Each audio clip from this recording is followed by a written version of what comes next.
Gracias, presidente, vicepresidente. Agradecerle sus explicaciones, de las que concluyo que efectivamente los acuerdos tomados en el Consejo de Política Fiscal y Financiera despejan la mayoría de las incertidumbres existentes a los efectos de los presupuestos canarios del 2022, al margen de lo que también ha hecho con el 2021 para la distribución de los fondos COVID.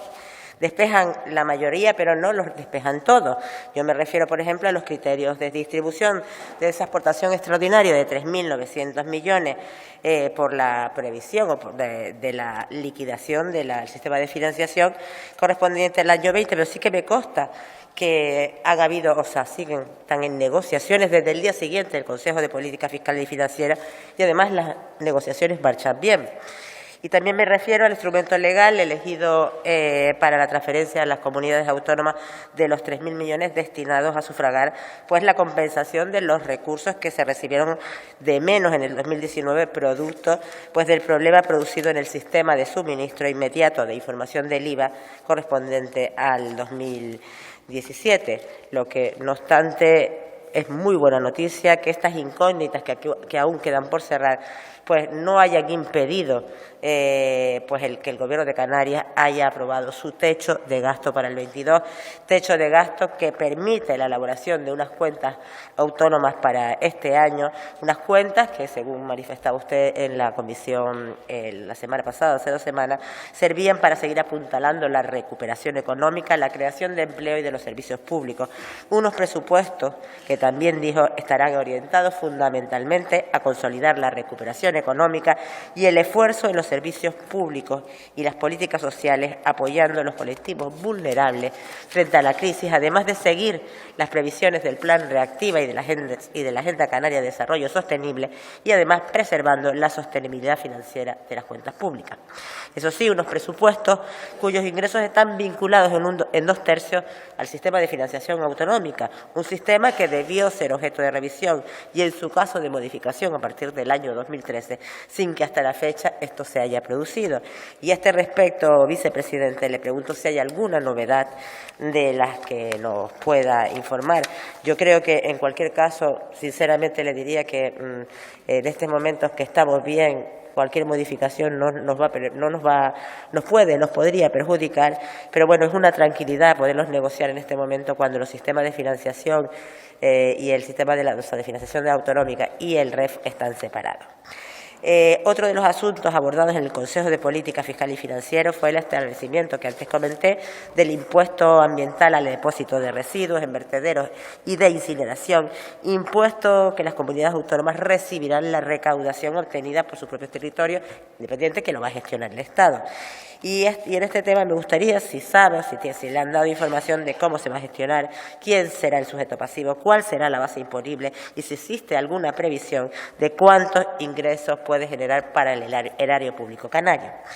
Y, por último, respecto al mantenimiento de la suspensión de las reglas fiscales para el 22, al amparo de la activación de la cláusula general de salvaguarda del Pacto de Estabilidad y Crecimiento adoptado por la Comisión Europea para el 20 y 21 y ahora también para el 22, y donde los objetivos de estabilidad presupuestaria se han sustituido por unas tasas de referencia de déficit público.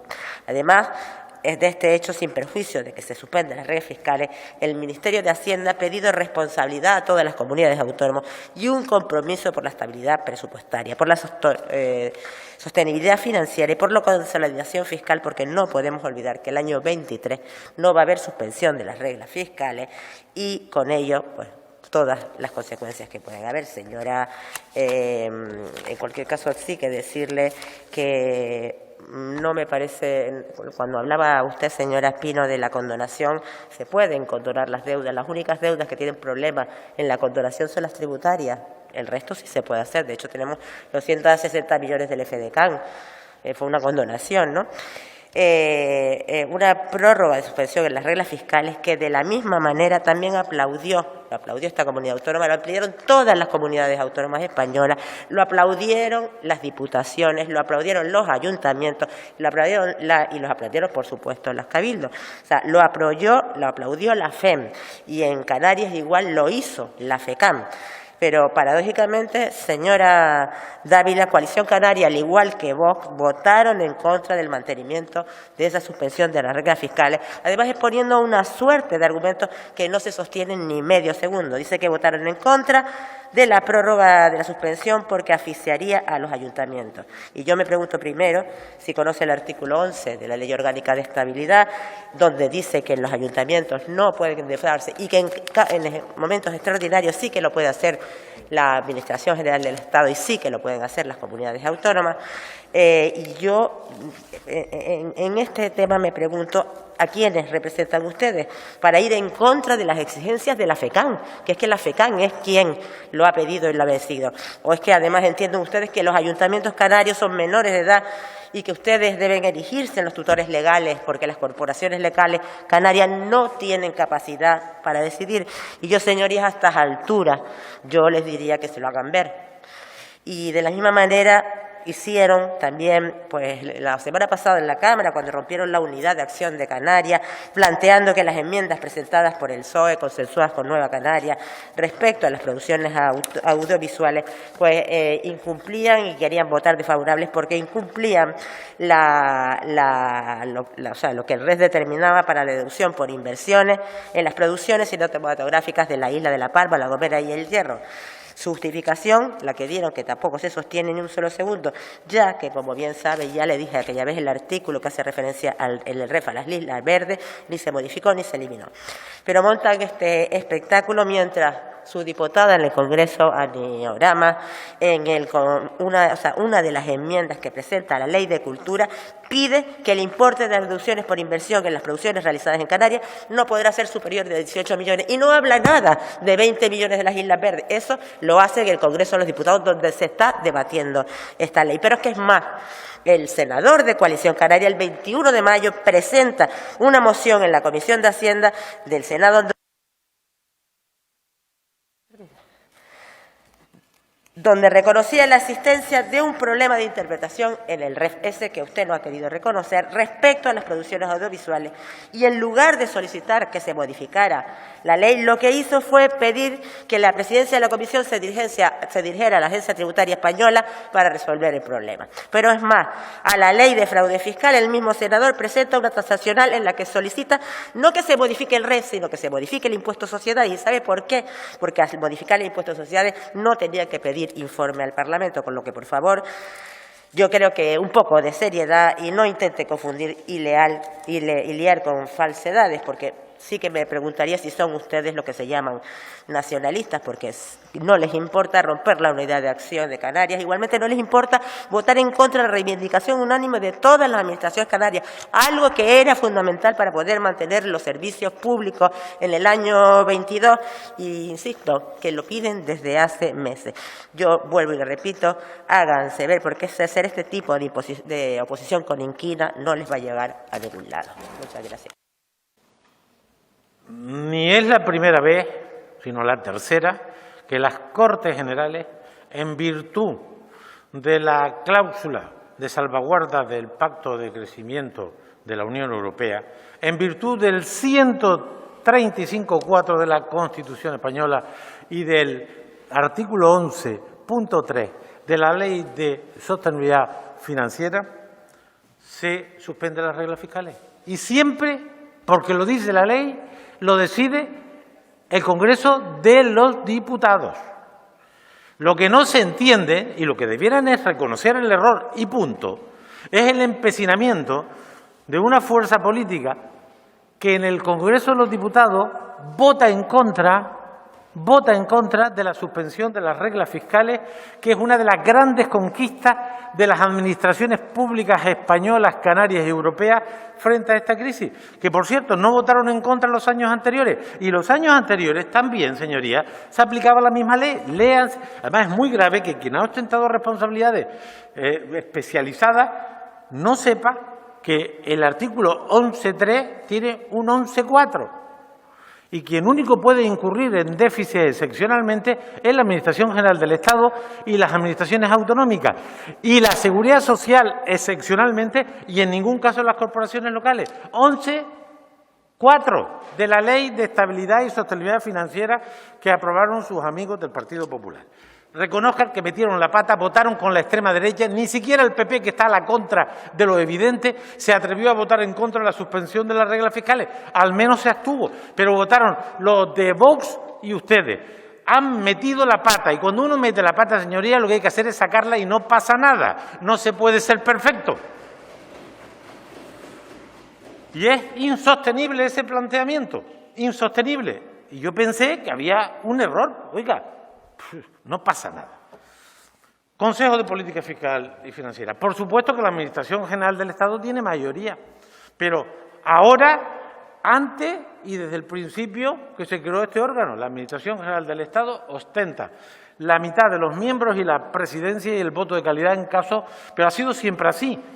Con la UCD, bueno, la UCD no estaba el Consejo constituido, con el Partido Socialista, con el Partido Popular y ahora con el Partido Socialista. Esas son las reglas. Existe un órgano que coordina, que decide la política fiscal y financiera, que es el Consejo, y efectivamente la Administración General del Estado ostenta mayoría. Se votan en pocas ocasiones, señorías, pero cuando se vota, pues cabe la discrepancia entre la Administración del Estado y las comunidades autónomas. Ninguna cosa nueva, como si fuera una novedad que tuviera mayoría la Administración General del Estado. Siempre la tuvo. En este órgano que se celebraba el 28 de julio, se toman algunas decisiones que yo creo que son importantes. Primero, las cantidades a cuenta aumentan de forma significativa, un 6,3%. Un 6,3%. Segundo, se resuelve un problema sentenciado por los tribunales en relación al sistema del IVA que detrajo en el 2017, en tiempo del Partido Popular, 3.100 millones al sistema de financiación y ahora se restituyen en un fondo del que pretendemos captar 137 millones de euros. Se arbitra un fondo de 3.900 millones para compensar las cantidades a cuenta. Vamos a ver, el sistema de financiación autonómica está arreglado en una ley orgánica y en leyes que se hacen cada 5 años. Ahora hay un retraso de otros 5. Y son automáticas, la liquidación se hace de manera automática. Lo que hay ahora es 3.900 millones de euros de un fondo que decide el Gobierno de España y que tendrá que ir en la ley de presupuesto o en una ley monográfica para compensar las devoluciones de las cantidades a cuenta. Y no se sabe cuál va a ser el sistema de distribución. Nosotros vamos a reclamar la parte que nos corresponde. Y además de eso, señoría, tenemos un nuevo impuesto ambiental que se desplegará a partir del próximo año, que yo me parece muy correcto. No conozco las características del impuesto, porque depende de las Cortes Generales, y que, según la señora ministra, la pretensión de este impuesto es recaudar unos 800 millones, es un impuesto ambiental, unos 800 millones de euros, y los rendimientos irán a las comunidades autónomas en función de lo que se recaude en cada territorio. Y si hay alguna mala noticia, entre comillas, de este Consejo de Política Fiscal y Financiera, señoría, es que el año 22 no hay fondo COVID. El año 20, 16.000 millones de deuda pública española para facilitar, en un momento crítico de la economía y de los ingresos públicos, el sostenimiento de los servicios básicos. El año 21, 13.486. El año 22 no hay fondo COVID para nadie, porque interpreta la Administración General del Estado que estamos en un proceso de normalización de la economía, que el fondo de 3.900 millones, el de 3.100 del IVA y las cantidades a cuenta deben compensar las necesidades de las comunidades autónomas. Y este nuevo impuesto que les he comentado. A mí me hubiera gustado un fondo COVID en el año 22. Como me gustaría, si pudiéramos, difícil, que el año 23 las reglas fiscales siguieran suspendidas. Creo que es muy improbable que esto se vaya a conceder porque la Comisión lo ha advertido y porque la mayoría de los Estados entiende que en el año 23 debemos estar en una situación normalizada. Y por lo tanto, en relación a la liquidación de la financiación autonómica, señoría, pues que seamos rigurosos y sepamos que existe una ley reguladora y que es automática. Habrá una compensación en discusión sobre los 3.900 millones, que, insisto, reclamaremos la parte que nos corresponde. Y una consideración sobre el superávit. Vamos a ver, se sabe que hay una sentencia del Tribunal Supremo que de forma inequívoca estableció una compensación a esta comunidad por lo conveniado y ejecutado por el Gobierno de Canarias, que se colocó en el superávit del año 18 y que nunca se transfirió. Y que ese es un contencioso inconcluso. Hay una ventaja, y es que ahora hay una disposición adicional, la 153 de la Ley de Presupuestos vigente, que consigna 100 millones este año y pendiente el año 22 y 23 de un acuerdo, y nosotros estamos defendiendo 200 millones para el año 22 y 200 millones para el año 23. Y estamos pendientes y los vamos a pelear con la fuerza que tenemos. Y además de eso, señorías, distinta, que el superávit de esta comunidad autónoma, por cierto, revisado a la baja de manera sensible por la intervención general de la Administración del Estado, que el superávit, que en años sin reglas fiscales es un apunte contable, no ha sido de 243 millones, sino de 180, poniendo en evidencia que la contabilidad pública tiene esta variabilidad, pero que no tiene ningún impacto en la vida de la gente, porque cada recurso disponible se dedica a aplicarlo a políticas cara a la ciudadanía en años donde las reglas fiscales están suspendidas, que es una gran noticia para todas las administraciones, para la economía, para responder a las necesidades ciudadanas, económicas y, por supuesto, del sector público. Por tanto, señorías, el Consejo de Política Fiscal y Financiera se desarrolló con bastante normalidad, con un alto nivel de coincidencia por parte de todos, porque esencialmente lo que allí se discutió es positivo. Echamos de menos un fondo COVID para el año 22, pero no ha sido posible por las circunstancias y cambio de la situación.